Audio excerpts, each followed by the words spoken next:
আসসালামু আলাইকুম হুজুর, আপনি আমারে ডাকছেন? ওয়ালাইকুম আসসালাম। সাহেব, তোর বিরুদ্ধে গুরুতর অভিযোগ আছে, বিচার আইছে আমার কাছে। একজন চেয়ারম্যান হিসাবে ন্যায় বিচার করাটা আমার দায়িত্ব। আপনি ন্যায় বিচারক, আল্লাহ রসুলের অনুগত।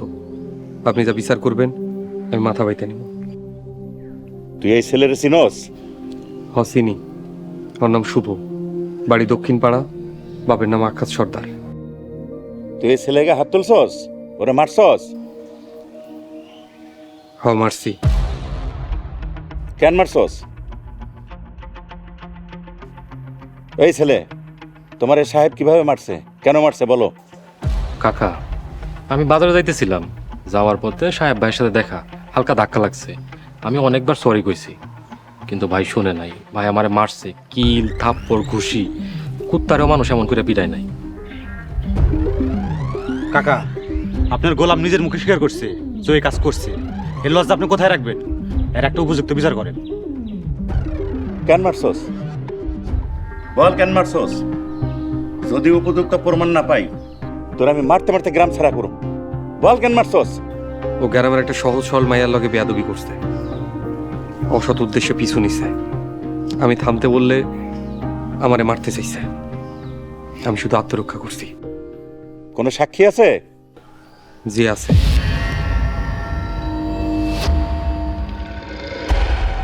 আপামনি। আরে কি আমল দল বলতেছো? শুভ যে মেয়েরা ডিস্টার্ব করছে, ওনার নাম কি, বাপের নাম কি, কোন এলাকাতে থাকে? ওই মাইয়া সম্মানহানির ভয়ে তার পরিচয় দিতে মানা করছে। আমি তার নাম কইতে পারুম না, তাই যা ঘটার আপামনির সামনেই ঘটছে। সাদিয়া, ঘটনা কি সত্যি?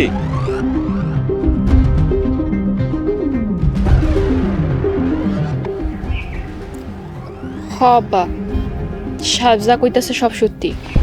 শুভর পক্ষে সাক্ষী মিথ্যা কইতাছে। এই ছেলে, এই বেয়াদব, এখন তোর শাস্তি হইব। মজিদ, ওর কি শাস্তি হওয়া উচিত? মানে কাকা, বুঝতে পারছি এগুলো ভুল কথা বলছি।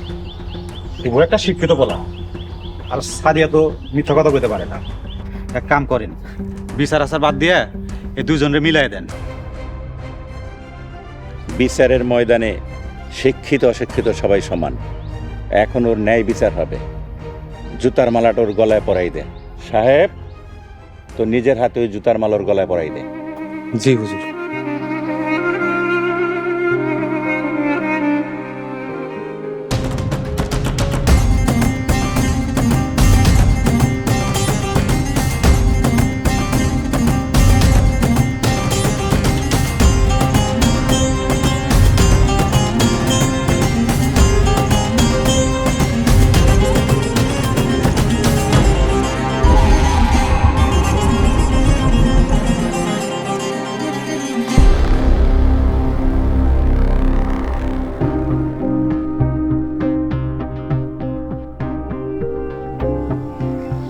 সাদিয়া, আমার দুঃখ একটাই, তুমি কেন সাক্ষী দিলা?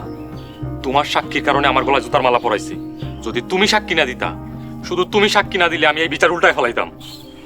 শুভ, তুমি একটু বোঝার চেষ্টা করো। আমি যদি সাক্ষী না দিতাম তাহলে তো সাহেব তোমার আর আমার কথা সবার সামনে বলে দিত। সরি। সরি? তোমার সরির কুষ্টি গিলাই। আমি গ্রামে হাঁটতে পারতেছি না, বের হইতে পারতেছি না, মানুষ আমার নিয়ে হাসাহাসি করতেছে। আমি মুখ দেখাইতে পারতেছি না। গ্রামের সবাই জানে আমার গলায় জুতার মালা পরাইছে, গ্রামের বাচ্চারা পর্যন্ত জানে। তুমি এত চিন্তা করো না তো, দেখবা ধীরে ধীরে সবাই সবকিছু ভুলে গেছে। ভুইলা যাইবো না? ভুইলা যাইতে যাইতে আমি কবরে চলে যাবো। সাদিয়া, তুমি বুঝতেছো না তুমি আমার কত বড় ক্ষতি করছো। আমি এখন কোন মুখ নিয়ে তোমার আব্বার সামনে যাবো? শুভ, এত রাগ দেখাইও না। আমি তোমার নিষেধ করছিলাম না এসব কিছু করার দরকার নাই? তুমি শুনছো আমার কথা? শুনো নাই? সাহেব একজন সৎ এবং নামাজি ব্যক্তি, ওর উপর দোষ চাপানো তো এত সহজ না। আমি বুঝা ফালাইছি, আমার বুঝা শেষ। ওই হারামজাদা সাহেব যদি তোমাকে বাড়িতে থাকে, এই জন্মে আমি তোমারে পাবো না। তাই আগে ওরই তাড়াইতে হইব। আচ্ছা, আমি দেখতেছি কি করা যায়। আচ্ছা শোনো, আমি তাইলে এখন যাই। সাহেব যদি আইসা আমার আর তোমার একসাথে দেখে তাহলে বিপদ আরো বাড়বে। যাই তাইলে। হ্যাঁ, তুমি ভালো থাকো, আর কোনো চিন্তা করো না।